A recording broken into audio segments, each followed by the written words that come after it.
अवैध रूप से टोटो बनाने वाली फैक्ट्रियों पर लगेगा ताला। परिवहन मंत्री स्नेहाशीष चक्रवर्ती ने दी जानकारी। राज्य सरकार अवैध रूप से टोटो को बनाने वालों पर नकेल कस रही है।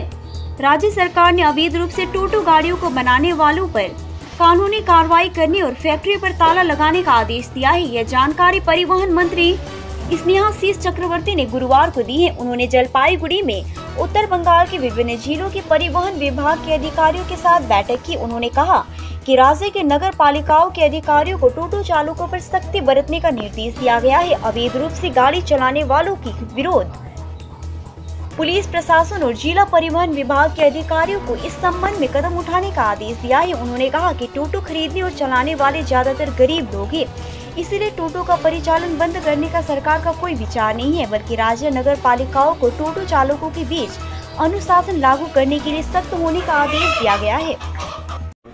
এটা নয় যে বুলডোজার চালিয়ে সরকার চালাচ্ছে। আমাদের মাননীয় মুখ্যমন্ত্রী বাংলার মানুষের জন্য অনবরত পরিষেবা দিয়ে চলেছে। এক্ষেত্রেও যারা নিয়ম লঙ্ঘন করছেন তাদের জন্য আমরা আইন কানুন তৈরি করছি, অ্যাওয়ারনেস তৈরি করার দিকে মনোযোগ দিচ্ছি, তাকে মোটিভেট করার দিকে মনোযোগ দিচ্ছি, দিয়ে আমরা যতটা মানুষকে আইনি বাধ্যবাধকতার মধ্যে আনা যায় তাহলেই সমাজটা সুস্থ থাকে। তবে এই ওয়েভার কিন্তু 2 মাসের জন্য, এরপরে এটা কবে আসবে তার কোনো ঠিক নেই। তাই আমি বলছি যে ঝঞ্ঝাট মুক্ত হয়ে যাওয়ার জন্য এই সুযোগটা কোন ধর্মঘট যার জন্য আমরা তো আগেই বলেছিলাম যে আইপিসি সিআরপিসি অ্যাক্টের অ্যামেন্ডমেন্ট করে যে ন্যায় সংহিতার বিল বিরোধী শূন্য পার্লামেন্টে বর্তমান সরকার, কেন্দ্রীয় সরকার পাশ করেছে, সেটা পুলিশি রাজ কায়েম করবে এবং সেটা স্বৈরাচারী নিপীড়নের একটা নামান্তর হবে। এটা আমরা আগেই বলেছিলাম এবং ওই আইনের মধ্যেই এই ট্রাক ড্রাইভারদের জন্য যে শাস্তি দেওয়া হয়েছে এটা অবাস্তব এবং বিবেচনাহীন বলেই আমরা মনে করি, যেটা করা উচিত নয়। রোড সেফটি নিয়ে তো আমরাও কাজ করছি, আমরা পশ্চিমবঙ্গ কাজ করছি রোড সেফটি এর মাধ্যমে, সেফ ড্রাইভ সেভ লাইফ মুখ্যমন্ত্রীর ভাবনা, সেখান থেকে পথ দুর্ঘটনা কমানো কিংবা মৃত্যু কমানোর চেষ্টা আমরাও করছি। তার তো অনেক পদ্ধতি আছে, কিন্তু শুধু ট্রাক ড্রাইভারের ওই কঠিন শাস্তি এটা করলে অনেকের ড্রাইভিংয়ের ক্ষেত্রে আসবে না, এটা বাস্তবসম্মত নয়। কারণ একটা যখন অ্যাক্সিডেন্ট হয় সেই অ্যাক্সিডেন্টে যেমন ট্রাক ড্রাইভার দায়ী থাকে, তেমনি পথচারীরও সচেতনতার অনেক অভাব থাকতে পারে যে সরকার রোড সেফটির জন্য কী কী প্রিকশন ওখানে নিয়েছে, অনেকগুলো ফ্যাক্টর কাজ করে। কিন্তু এখানে শুধুমাত্র ট্রাক ড্রাইভারকে দোষী সাব্যস্ত করে তার 10 বছরের জেল এবং 7 লক্ষ টাকার উপরে ফাইন, এটা অবিবেচনা প্রসূত, এটা একটা স্বৈরাচারী মনোভাব থেকে কেন্দ্রীয় সরকার করছে। আমরা তাই এটার বিরোধিতা করছি, কিন্তু অ্যাট দ্য সেম টাইম পাশাপাশি আমরা এটা বলছি যে এই প্রতিবাদ করার জন্য রাস্তা অবরোধ করবেন না, কারণ রাস্তা অবরোধ করে সাধারণ মানুষকে হয়রান করা, হ্যারাস করা এটা ঠিক পদ্ধতি নয়। এর প্রতিবাদের অনেক পদ্ধতি আছে, তার প্রধান পদ্ধতি হচ্ছে আগামী লোকসভা নির্বাচনে একেবারে ব্যালটের মাধ্যমে প্রতিবাদ জানিয়ে এই স্বৈরাচারী সরকারের পতন ঘটিয়ে দিই, তাহলে এই সমস্ত এই কালা কানুন আসবে না।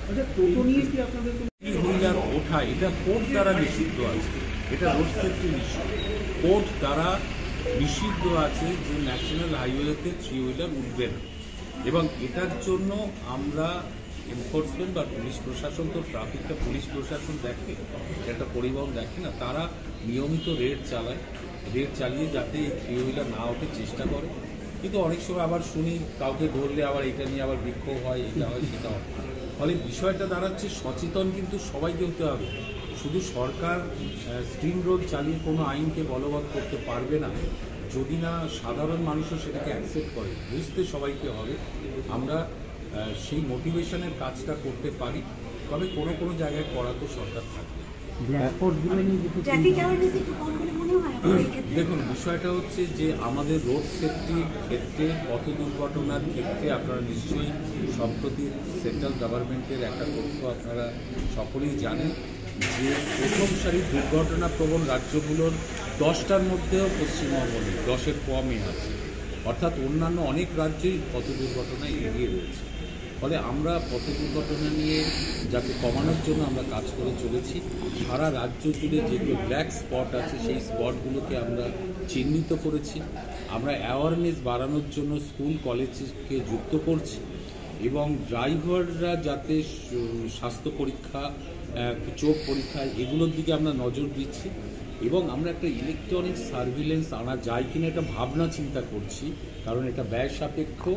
যেটা কলকাতায় আছে, যে কলকাতায় দেখবেন পথ দুর্ঘটনা কমের ক্ষেত্রে ভারতবর্ষে 1 নম্বর এবং ট্রাফিক কন্ট্রোলে ভারতবর্ষে 1 নম্বর। আমরা এই সিস্টেমটা শিলিগুড়ি শহরে বা মূল যে শহরগুলোতে আছে আস্তে আস্তে আমরা সেগুলোতে যাব, তবে এখনই কথা দেওয়া যাচ্ছে না। তবে পথ দুর্ঘটনা কমানোর জন্য কিন্তু আমাদের সরকার সবসময় ডিভাইস বেস আছে, ওগুলো এনপিআর ক্যামেরা লাগাতে হয়, স্পিড লিমিট যন্ত্র লাগাতে হয়, অটোমেটিক চালান চলে যাবে আপনি ট্রাফিক রুল ভাঙলেন, সেইগুলো নিয়ে ভাবনা চিন্তার মধ্যে আছে। কিন্তু আপনারা এখনই বলতে পারবেন না যে আমি কালই করে দিতে পারবো না, ব্যয় সাপেক্ষ।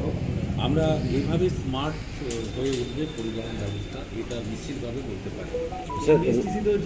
বাসগুলো চালাচ্ছে ওরা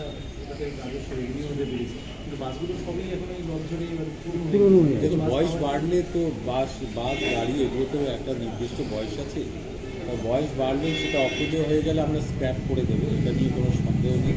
আমরা নতুন বাসও কিনছি এবং এনবিএসটিসিতে নতুন বাস অলরেডি এসে গিয়েছে। আমরা চেষ্টা করছি সেটা আগামী দিনে উদ্বোধন করা। ব্যাটারি চালিত গাড়ি নিয়ে আসার কথা ছিল এনবিএসটিসি। ই ভেহিকেল আনার ক্ষেত্রেও বাংলা ভারতবর্ষের মধ্যে 1 নম্বরে আছে। সরকারি বেসরকারি উদ্যোগের যত গাড়ি পশ্চিমবঙ্গে চলে এটা কোনো রাজ্যেই চলে না। এবং আমরা সরকারি উদ্যোগে যত বাস কিনছি, আমরা প্রায় 350 বাস কিনে বিভিন্ন 3টে এসটিওকে বাদ করে দেবো। তার মধ্যে সিএনজি পরিচালিত বাস আছে, ব্যাটারি পরিচালিত বাসও আছে। আমরা চেষ্টা করছি যতটা এটাকে ইন্ট্রোডিউস করার।